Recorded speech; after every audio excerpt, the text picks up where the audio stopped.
Bismillahirrahmanirrahim. Assalamualaikum warahmatullahi wabarakatuh. Rabbi syrah li sadri wa yassir li amri wahlul 'uqdatam min lisani yafqahu qawli.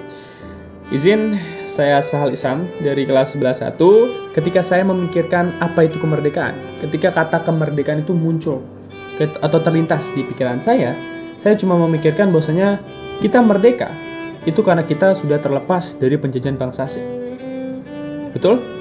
Nah, tapi ketika saya mulai mempelajari, ketika saya membaca catatan sejarah, kemerdekaan yang saat ini kita alami, yang saat ini kita rasakan, itu nyatanya itu jauh memiliki makna yang lebih mendalam daripada arti kata terlepas dari penjajahan bangsa asing.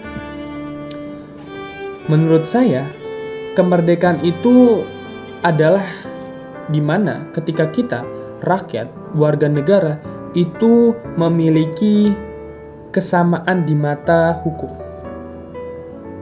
Kita bisa hidup berdampingan, walaupun kita ini berlatar belakang yang sangat beragam.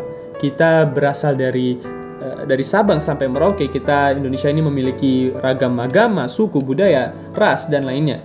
Nah, ketika keragaman itu bisa kita satukan dan menjadi satu harmonis, kita bisa menyampaikan pandangan atau pendapat-pendapat pribadi kita memiliki hak suara, kebebasan berpendapat, kita memiliki hak hidup, kita diperhatikan, kewajiban dan sebagainya yang sesuai dengan nilai dan norma, dan juga kita itu sederajat di mata hukum.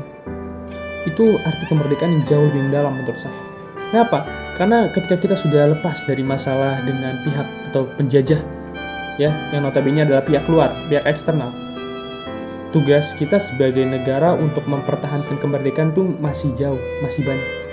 Dan yang lebih sulit itu adalah mempertahankan daripada memulai.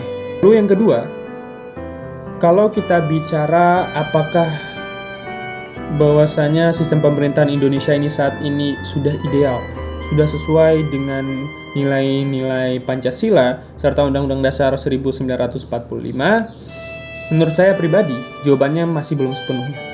Oke. Meskipun banyak kemajuan seperti pembangunan infrastruktur, digitalisasi layanan publik, dan juga keterbukaan informasi yang saat ini lumayan maju lah ya, masih banyak persoalan yang cukup mengkhawatirkan. Oke.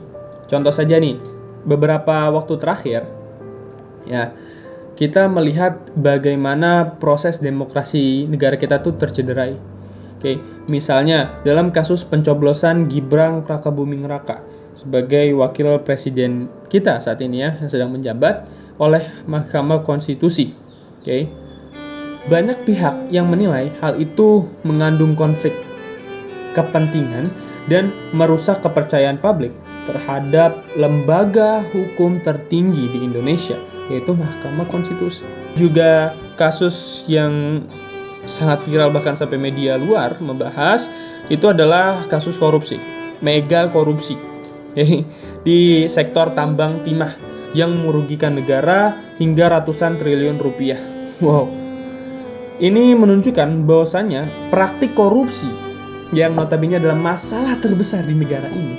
Oke, salah satu masalah terbesar di negara ini itu masih menjadi masalah yang serius yang menghambat tercapainya keadilan sosial bagi seluruh rakyat Indonesia.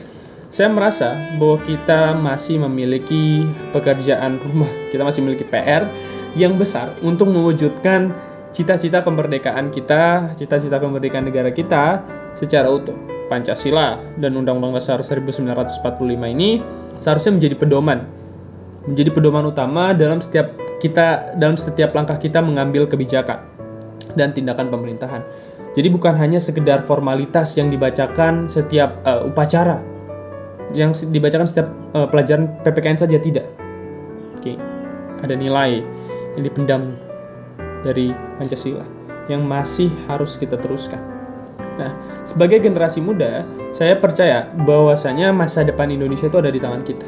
Oke, kita harus peduli, kita harus kritis, dan tetap semangat berkontribusi secara positif agar bangsa ini bisa menjadi lebih baik, lebih adil, dan lebih bermartabat. Oke. Saya rasa demikian ya pandangan saya, demikian pendapat saya mengenai makna kemerdekaan dan kondisi Indonesia saat ini. Oke, semoga kita sebagai generasi muda yang akan melanjutkan, yang akan meneruskan perjuangan dari para pejuang bangsa ini, kita bisa menjaga dan mengisi kemerdekaan dengan semangat juang yang tinggi dan kesadaran untuk selalu berpihak dengan kebenaran dan keadilan. Oke, saya rasa itu aja. Terima kasih. Wassalamualaikum warahmatullahi wabarakatuh. Alhamdulillah.